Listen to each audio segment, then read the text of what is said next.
Saudari Wang, aku senang kita akan bekerja sama lagi. Iya. Saat aku kembali, ku dengar ayahmu dikeluarkan dari gereja. Itu membuatku terkejut. Itu terjadi beberapa tahun lalu. Ayahmu yang membawaku ke dalam iman. Apa alasan utama dia dikeluarkan? Dia mengganggu kehidupan gereja, menyebarkan gagasan dan kenegatifan, membatasi antusiasme orang dalam tugas. Dia tidak mau menerima kritik apapun dan membenci orang-orang yang melawan dia. Dia dinyatakan jahat dan dikeluarkan. Oh, apa yang kau pikirkan saat pertama mendengar berita itu? Saat itu aku sedang bertugas keluar kota dan sungguh tercengang karenanya. Aku tahu dia temperamental, tapi kemanusiaannya baik. Dia mengasihi orang lain dan membantu saudara-saudari dengan masalah kehidupan mereka. Semua tetangga kami berkata dia sangat membantu dan penuh kasih. Aku pun merasa dia orang baik. Jadi kenapa tiba-tiba dikeluarkan karena jahat? Sejak menerima pekerjaan Tuhan pada akhir zaman di tahun 2001, dia bepergian untuk membagikan Injil. Dia tidur di tumpukan kayu bakar dan di kuburan untuk menghindari penangkapan PKT. Selama bertahun-tahun menjadi orang percaya dan menderita, dia telah bekerja sangat keras. Bagaimana dia bisa dikeluarkan begitu saja? Aku bertanya-tanya, apakah pemimpin gereja salah menanganinya? Kenapa dia tidak mendapat kesempatan? Selama beberapa waktu, rasanya menyakitkan saat memikirkan ayahku, dan aku merasa kasihan padanya. Oh, kapan kau mulai mendapatkan pemahaman tentang dia? Sekitar setahun kemudian saat aku bertugas di kampung halamanku. Saat pertama melihat ayahku, aku merasa kasihan padanya dan ingin membantunya. Dia juga sangat baik kepadaku, sangat memperhatikanku dalam setiap aspek kehidupanku. Namun, lambat laun aku sadar ada yang aneh dalam cara dia bicara. Dia selalu mengatakan hal-hal negatif yang bisa membuat orang tertekan dan menjauh dari Tuhan. Apa yang dia katakan? Ini contohnya. Ibuku dahulu pemimpin gereja, tetapi diberhentikan karena kualitasnya buruk dan tidak bekerja nyata. Jadi dia sempat merasa sedih. Ayahku tidak bersekutu tentang kehendak Tuhan, justru berkata tidak ada rasa aman di rumah Tuhan, kelak semua akan dipecat. Bukankah Tuhan tahu kualitasmu kurang? Tuhan mengatur ini untukmu dengan sengaja, menjadikanmu pemimpin lalu memecatmu agar kau menderita. Kualitasmu rendah dan kau tidak bisa mencapai kualitas yang kau mau. Jika Tuhan tidak memberimu kualitas, bagaimana kau bisa bertugas dengan baik? Itu akan membuat orang salah paham terhadap Tuhan. Pastinya. Setelah dia mengatakan itu, ibuku merasa lebih negatif. Aku sangat marah mendengar ucapannya, dan aku merasa dia sungguh tidak masuk akal. Itu perubahan tugas biasa, tetapi dia berkata, Tuhan sengaja membuat orang menderita. Itu tidak akurat. Benar. Gereja mengatur tugas orang berdasarkan kelebihan mereka, agar pekerjaan gereja berkembang dan lebih berhasil. Juga untuk membantu kita menemukan tugas dan tempat yang cocok, agar kita dapat memanfaatkan kelebihan kita dan berkontribusi. Iya. Itu sangat sejalan dengan prinsip. Juga baik untuk pekerjaan gereja dan jalan masuk kehidupan orang. Ibuku kehilangan posisi pemimpin, tetapi dia melakukan tugas yang cocok untuknya. Dia tidak lagi merasa bersalah karena kinerja yang buruk. Bukankah itu bagus? Ayahku memutarbalikkan semuanya. Tepat. Lalu, ada seorang saudara di gereja yang berhenti dari pekerjaannya agar bisa melakukan tugasnya penuh waktu. Saat tugasnya tidak terlalu menuntut, dia menemukan pekerjaan sampingan, mencari nafkah sambil melakukan tugas. Sebuah pekerjaan kasar. Dia tidak pernah melakukan hal yang menuntut fisik, dan saat lelah, dia merasa sangat gundah. Saat ayahku tahu, dia berkata kepada saudara itu, "Dahulu kami kaya, tetapi kami melakukan pengorbanan untuk rumah Tuhan. Kini, kami tidak punya uang. Aku juga harus melakukan kerja kasar. Kau sudah banyak berkorban, tetapi kelak kau mungkin benar-benar menangis. Alih-alih mendukung saat orang gundah, dia menyebarkan kenegatifan dan menghalangi mereka aktif dalam tugas. Itu masalah serius. Iya, aku pikir aneh sekali dia mengatakan hal seperti itu. Kenapa dia mempersekutukan itu? Itu sangat tidak masuk akal. Iya, Kami memang tidak sekaya sebelumnya, tetapi hidup kami tidak lebih sulit daripada dahulu. Dan saat ayahku punya masalah dalam kehidupan atau di tempat kerja, Tuhan membuka jalan baginya, membantunya menemukan pekerjaan layak untuk mencari nafkah. Sebelum mendapatkan iman, dia merokok dan minum. Kesehatannya buruk. Tangannya selalu gemetar. Dia berhenti minum setelah percaya Tuhan dan menghabiskan waktunya melakukan tugas dan bersekutu, sehingga kesehatannya terus membaik. Semua yang melihatnya berkata penampilannya luar biasa. Dia tampak seperti orang baru. Tuhan begitu memberkati keluarga kami. Tetapi ayahku tidak menyebutkannya, malah memutarbalikkan fakta dan mengeluh, membuat orang salah paham dan menyalahkan Tuhan. Sengaja mengganggu hubungan mereka dengan Tuhan, menjauhkan mereka dari Tuhan. iya. Dia tampak baik dan mengasihi orang lain, tetapi tidak bersyukur kepada Tuhan. Dia memutarbalikkan kebenaran untuk menyalahkan dan menghakimi Tuhan. Itu munafik dan jahat. Ada banyak hal seperti itu. Oh, Setelah meninggalkan studiku untuk melakukan tugas penuh waktu di gereja, ayahku berkata, "Kau banyak berkorban tanpa punya jalan keluar. Kelak kau akan menyesalinya." Itu terdengar tidak benar bagiku. Melakukan tugasku di rumah Tuhan, itu benar dan pantas untuk makhluk ciptaan. Tanggung jawabku. Aku melepaskan studiku atas kehendak sendiri. Bisa percaya dan mengikuti Tuhan, melakukan tugasku di gereja, itu Tuhan mengangkatku. Lalu selama bertahun-tahun di gereja, aku mendapatkan hal-hal yang tidak akan kudapatkan di dunia. Aku tahu apa yang harus dikejar dalam hidup. Dan lebih memahami banyak hal di dunia. Aku tidak akan mengikuti tren sekuler jahat seperti orang muda yang tidak percaya. Ini hal-hal nyata yang kuperoleh, yang tidak kudapatkan di sekolah. benar. Namun, ayahku mengatakan hal-hal buruk tentang upayaku dalam tugasku. Bukankah itu menyebarkan hal negatif? Aku berseru balik. Aku tidak akan menyesalinya. Sudah beberapa tahun kulakukan tugasku alih-alih bersekolah, aku mempelajari kebenaran dan mendapatkan banyak hal. Aku tidak akan mendapatkan itu dari buku. Ucapan ayah tidak sesuai dengan kebenaran. Aku terkejut saat emosinya tersulut. Dengan marah dia mengepalkan tinju seperti akan meninjuku. Aku kaget mendengar itu. Bukankah itu kebencian terhadap kebenaran? Benar.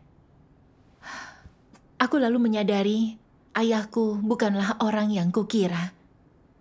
Aku selalu menilai dia berdasarkan perbuatan baik di luarnya, bukan prinsip kebenaran. Aku melihat ayahku baik hati kepadaku dan mengasihi saudara-saudari sebagai orang baik. Namun, di balik perilakunya yang baik, ada sesuatu yang jahat di hatinya. Dia punya gagasan besar tentang Tuhan dan pekerjaannya. Kata-katanya tampak menghibur dan pengertian, memikirkan pilihan kita. Tetapi, dia menyebarkan gagasan tentang Tuhan. Orang pun salah paham dan menyalahkan Tuhan. Menerima ucapannya akan menyebabkan kita salah paham tentang Tuhan. Atau bahkan ingin berhenti melakukan tugas dan kembali ke dunia. Ucapannya sangat menyesatkan. Iya. Lalu, aku membaca firman Tuhan yang membahas perilakunya. Mari kita tonton videonya. Baiklah. Tuhan Yang Maha Kuasa berkata, "Mereka di antara saudara-saudari yang selalu menyebarkan kenegatifan mereka adalah kaki tangan iblis dan mereka mengacaukan gereja. Orang-orang seperti ini suatu hari kelak harus diusir dan disingkirkan. dalam kepercayaan mereka kepada Tuhan.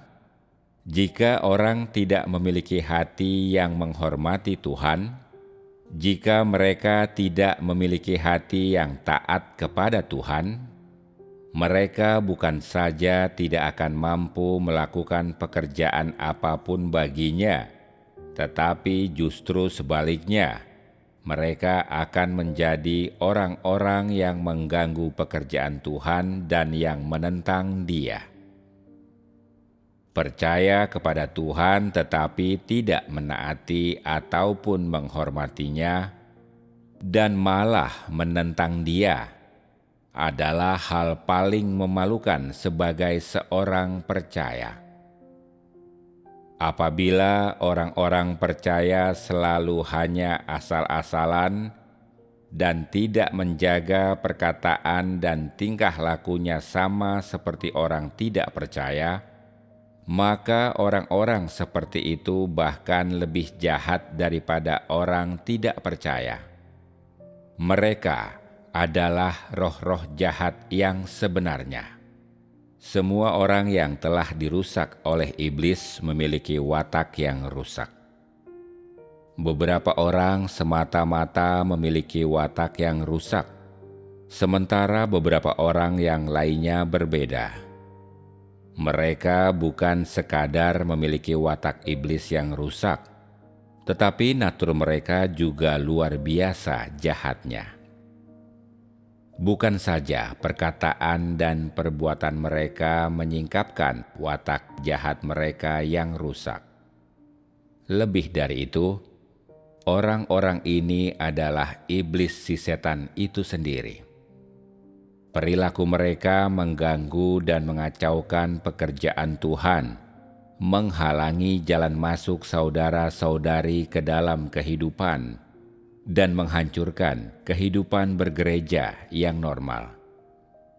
Cepat atau lambat, serigala-serigala berbulu domba ini harus disapu bersih. Sikap yang tak kenal ampun, sikap penolakan, haruslah digunakan terhadap para kaki tangan iblis ini.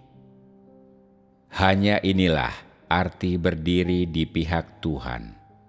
Dan mereka yang gagal melakukannya sedang berkubang dalam lumpur bersama iblis. Orang-orang yang tidak mau berjuang untuk kemajuan selalu ingin orang lain menjadi senegatif dan semalas mereka.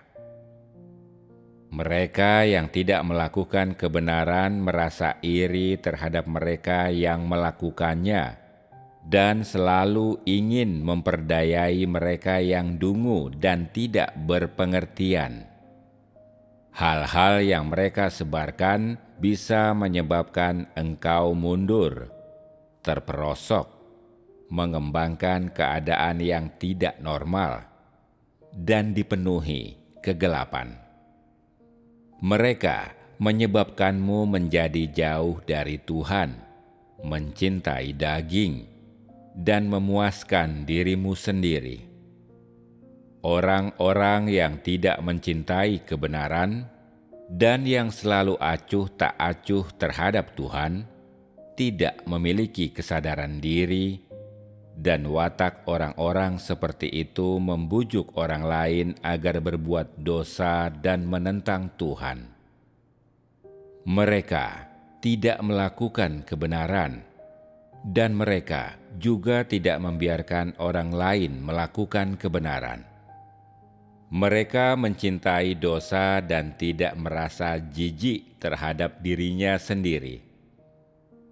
Mereka tidak mengenal dirinya sendiri dan menghalangi orang lain untuk mengenal diri mereka sendiri.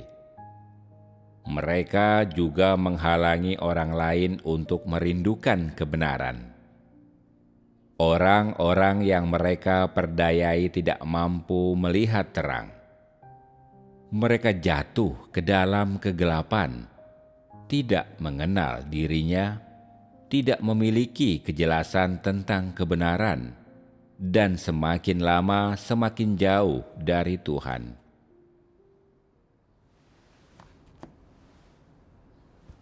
Merenungkan ini, aku sadar selalu menyebarkan gagasan dan kenegatifan di antara saudara-saudari berarti punya esensi iblis. Orang-orang seperti itu bertindak sebagai antek iblis, mengganggu, menyesatkan, dan menjauhkan orang dari Tuhan.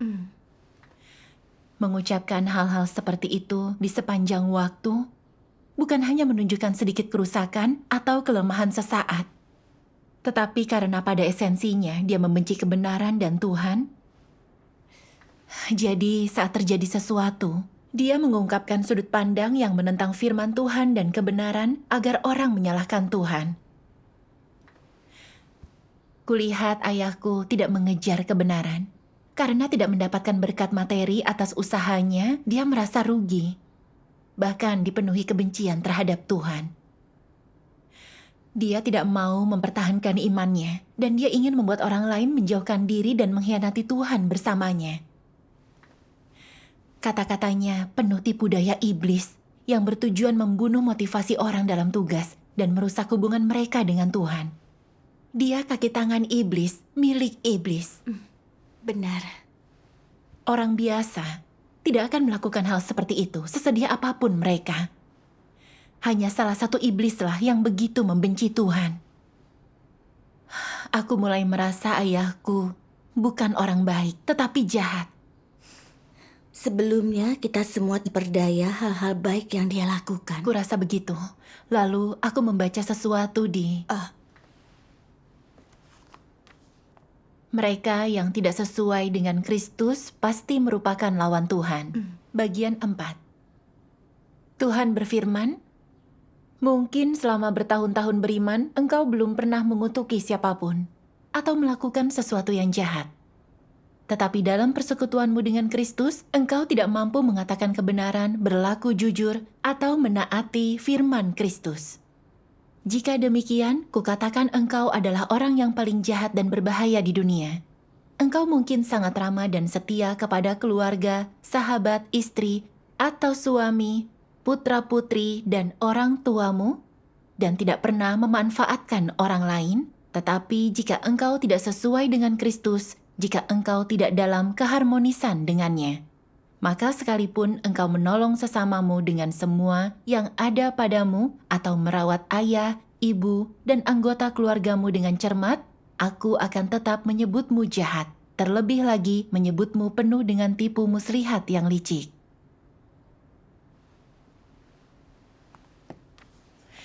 Ini membantuku melihat kita tidak bisa membedakan orang baik dan jahat dari cara mereka memperlakukan orang lain, tetapi dari sikap mereka terhadap Tuhan dan kebenaran. Sebaik apapun atau apa pendapat orang tentang mereka, jika mereka pada dasarnya membenci kebenaran dan Tuhan, mereka orang jahat dan musuh Tuhan. Benar. Contohnya ayahku, dia terlihat membuat pengorbanan, murah hati saat saudara-saudari butuh sesuatu, memberikan sumbangan, dan menjamu anggota gereja. Dia tampak seperti orang terpuji dan baik hati, tetapi sesungguhnya dia jijik terhadap kebenaran, dia membencinya. Sejak menjadi orang percaya, kita membaca firman Tuhan yang menyingkap pandangan salah tentang beriman demi berkat, bahwa Tuhan menyucikan dan menyelamatkan orang dengan mengungkap kebenaran, serta kebenaran memberi kita hidup kekal. Jadi dalam iman, kita harus mengejar kebenaran untuk tunduk kepada Tuhan dan diselamatkan olehnya. Hanya itu pengejaran yang tepat. Secara teori, ayahku tahu ini dan akan mengatakannya. Tetapi saat Tuhan mengatur yang tidak dia sukai, tidak memberinya berkat, dia pun membangkang, penuh gagasan tentang Tuhan, menghakimi dan membencinya. Selama bertahun-tahun, dia tidak pernah merenung atau mencari kebenaran. Justru menghakimi pekerjaan Tuhan dan menyebarkan gagasannya. Niat dalam kata-katanya membawa tipu daya iblis, menjadikan orang negatif dan lemah. Itu benar-benar jahat. Tuhan menilai manusia berdasarkan esensi mereka dari sikap mereka terhadap Tuhan dan kebenaran. Namun aku hanya melihat perilaku luar ayahku. Jadi, aku ingin membela ayahku. Aku tidak paham kebenaran atau memakai firman Tuhan sebagai pedomanku. Aku sangat bodoh. Saat itu, aku merasa tindakan gereja mengusir ayahku sudah tepat. Setelah memahami ini, aku merasa bebas dan tidak mengasihaninya lagi. Aku tahu dia membenci Tuhan dan kebenaran, dan dia diusir karena ulahnya sendiri. Syukur kepada Tuhan. Mengenal kebenaran adalah satu-satunya cara melihat esensi orang dan tidak tertipu penampilan. Iya, ada hal lain yang membuatku lebih memahami ayahku. Ayahku mendengar saudari yang menanganinya diberhentikan dari tugas sebagai pemimpin. Dia sangat gembira mendengar hal itu. Dia menggertakkan gigi, berkata dengan tatapan jahat, "Harimu telah tiba. Ingat bagaimana kau menanganiku? Kau bilang aku tidak berprinsip dalam tugas, tidak menerapkan kebenaran. Sekarang giliranmu." Tatapan matanya sangat bengis dan ekspresi wajahnya menakutkan. Dia seperti tidak punya belas kasih. Saat dikritik, dia tidak mencari kebenaran dan belajar. Justru bertahun-tahun membencinya karena harga dirinya terluka. Ini makin membuatku yakin, esensi ayahku adalah orang jahat yang membenci kebenaran. Benar. Dia menunjukkan sifat aslinya. Berdasarkan semua ini, mengusirnya adalah tindakan tepat. Benar. Aku dengar ada pembicaraan tentang mengizinkan dia kembali. Apa yang terjadi? Rumah Tuhan mengatur agar gereja memeriksa apakah ada orang yang diusir secara tidak adil, atau adakah yang sungguh bertobat. Lalu gereja bisa mempertimbangkan memasukkan mereka kembali berdasarkan prinsip. Pemimpin sebelumnya telah dipindahkan dan yang baru tidak tahu situasi keluarga kami. Mereka melihat antusiasme dan kesediaan ayahku menjamu orang, membantu saudara-saudari mencari pekerjaan. Dia sungguh peduli dan membuat pengorbanan. Mereka kira dia dikeluarkan secara tidak adil dan ingin membawanya kembali. Mereka terperdaya oleh tampilan luarnya. Tepat.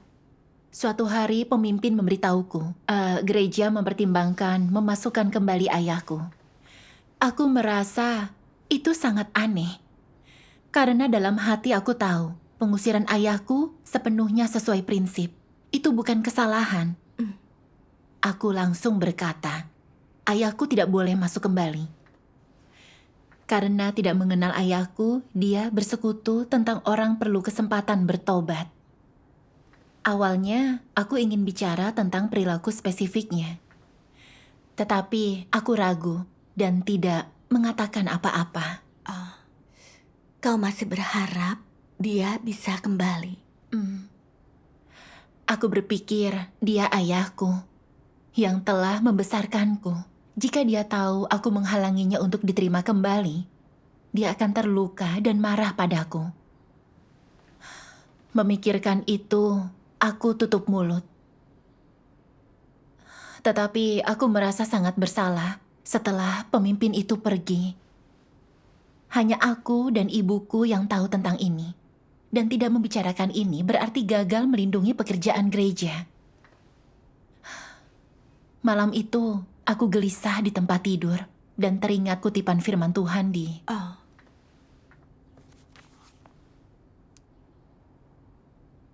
Tuhan dan manusia akan masuk ke tempat perhentian bersama-sama. Baiklah. Tuhan berfirman, siapakah iblis, siapakah setan, dan siapa lagi musuh Tuhan? Kalau bukan penentang yang tidak percaya Tuhan? Bukankah mereka orang yang tidak taat kepada Tuhan? Bukankah mereka orang yang mengaku beriman tetapi tidak memiliki kebenaran? Bukankah mereka orang yang hanya mencari berkat tetapi tidak mampu menjadi saksi bagi Tuhan? Engkau masih bergaul dengan setan itu sekarang dan memiliki hati nurani dan kasih terhadap mereka.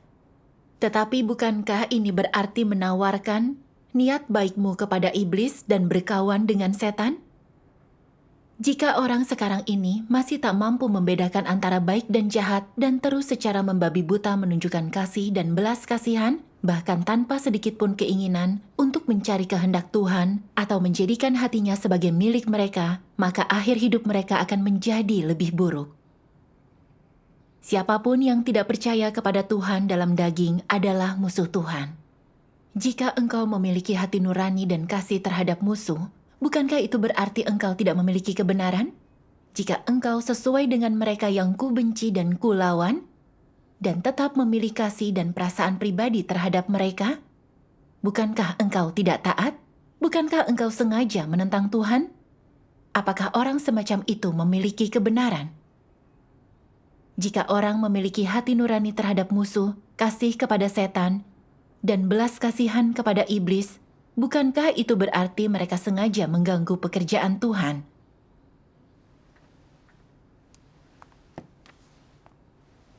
Aku merasa tak enak saat memikirkan ini. Aku tahu betul ayahku membenci kebenaran dan menentang Tuhan. Esensinya jahat. Dia tidak boleh kembali ke gereja. Namun, aku masih ingin melindunginya dan tidak menyingkap perilaku jahatnya. Aku terlalu sentimental. Ikatan keluarga lebih kuat dari apapun. Manusia bukan benda mati, dia punya emosi. Aku dipengaruhi filosofi iblis ini. Kupikir dia ayahku. Aku tidak bisa terlalu keras, harus bersikap baik. Aku juga takut ayahku akan membenciku jika tahu aku bicara tentang masalah pada dirinya. Dia akan menyebutku kurang ajar dan sia-sia membesarkanku.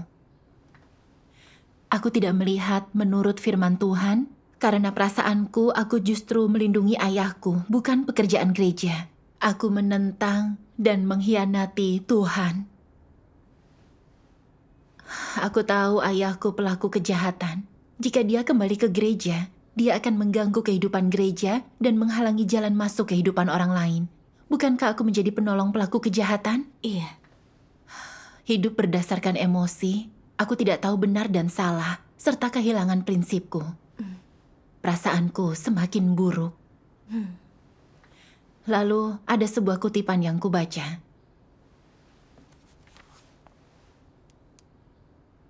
Firman Tuhan berkata, dengan prinsip apa firman Tuhan menuntut orang memperlakukan orang lain? Kasihilah apa yang Tuhan kasihi, bencilah apa yang Tuhan benci. Inilah prinsip yang harus dipatuhi. Tuhan mengasihi orang yang mengejar kebenaran dan mampu mengikuti kehendak-Nya. Mereka juga orang yang harus kita kasihi. Orang yang tidak mampu melakukan kehendak Tuhan, tetapi membenci dan memberontak terhadap Tuhan, mereka ini dibenci Tuhan. Dan kita juga harus membenci mereka. Inilah yang Tuhan tuntut dari manusia. Jika orang tuamu tidak percaya kepada Tuhan, itu berarti mereka membenci Tuhan. Dan Tuhan tentu saja juga membenci mereka. Bisakah engkau membenci orang tua semacam itu? Beberapa orang cenderung menentang Tuhan dan mengumpat Tuhan. Dalam hal ini, mereka pasti dibenci dan dikutuk Tuhan. Bisakah engkau membenci dan mengutuk mereka juga? Semua ini pertanyaan nyata. Jika orang tuamu menghalangimu untuk percaya Tuhan, bagaimana engkau akan memperlakukan mereka? Sebagaimana yang dituntut firman Tuhan, engkau harus mengasihi apa yang Tuhan kasihi dan membenci apa yang Tuhan benci. Selama zaman kasih karunia, Tuhan Yesus berkata, "Siapa ibuku dan siapa saudara laki-lakiku? Siapapun yang melakukan kehendak Bapa-Ku di surga adalah saudara, saudari, dan ibuku." Perkataan ini sudah ada sejak zaman kasih karunia, dan sekarang firman Tuhan bahkan lebih relevan. Kasihilah apa yang Tuhan kasihi dan bencilah apa yang Tuhan benci. Firman ini sangat lugas. Tetapi, orang sering tidak mampu memahami makna yang sesungguhnya. Firman Tuhan memberiku prinsip yang perlu kuterapkan kepada ayahku. Dia ayahku, tetapi esensinya jahat. Dia membenci kebenaran dan musuh Tuhan. Jika aku memilih sentimentalitas dan kasih, aku akan memihak kejahatan melawan Tuhan. Tuhan benci dan muak terhadap orang seperti itu. Dia tidak menyelamatkan orang jahat. Mempertimbangkan kasihku kepadanya saja sudah kejam terhadap saudara-saudari. Itu menyakiti rumah Tuhan dan melawan Tuhan. Iya. Kasihi yang Tuhan kasihi, benci yang Tuhan benci. Hanya itulah yang berprinsip dan sejalan dengan kehendak Tuhan. Benar. Jadi apa kau memberitahu pemimpin itu kebenaran tentang ayahmu? Iya. Aku dan ibuku bersekutu tentang itu. Oh, Dan kami merasa Tuhan sedang menguji kami, dan kami harus menjunjung kepentingan rumah Tuhan. benar. Jika kami melindungi ayahku dan tidak menyingkap perilaku jahatnya, kami punya andil dalam kejahatannya. Lalu akan dikutuk dan dihukum oleh Tuhan juga. Iya. Ayahku belum dipulihkan. Tetapi saat saudara-saudari berkunjung, dia masih mengatakan hal-hal buruk yang mengganggu mereka. Jika dia benar-benar kembali, kelompok yang berhubungan dengannya akan terluka dan gereja yang berhubungan dengannya akan menjadi gereja penuh korban. Iya. Jika aku abaikan hati nuraniku dan tetap diam, itu akan merusak saudara-saudari dan diam-diam menyabotase pekerjaan rumah Tuhan. Iya. Aku makin takut dan sadar pada saat kritis ini melindungi kepentingan rumah Tuhan atau mengikuti kejahatan sebenarnya adalah pertempuran antara yang baik dan yang jahat. Ini berkaitan dengan kepentingan rumah Tuhan dan jalan masuk kehidupan saudara-saudari. Iya. Pemimpin itu tidak mengenal ayahku dan berpikir harus memberi kesempatan karena melihat permukaannya saja. Namun kami mengenal dia. Jadi kami harus menerapkan kebenaran dan jujur dan memberitahu pemimpin itu tentang perilaku jahatnya. Saat dia datang ke rumah kami untuk sebuah pertemuan, aku dan ibuku bicara tentang perilaku ayahku. Dan pada akhirnya dia tidak diundang kembali. Aku merasa damai saat menerapkan ini. Syukur kepada Tuhan. Awalnya aku terpengaruh perilaku ayahku di permukaan dan tidak punya kearifan. Aku tidak bisa membedakan orang baik dan jahat. Dari peristiwa ayahku diusir, aku belajar kebenaran dan mendapat kearifan. Melihat kebenaran dari kejahatan ayahku, aku mengatasi rasa sentimen dan memperlakukannya menurut prinsip kebenaran. Itu perlindungan dan penyelamatan Tuhan bagiku. Aku bersyukur kepada Tuhan yang Maha Kuasa. Syukur kepada Tuhan.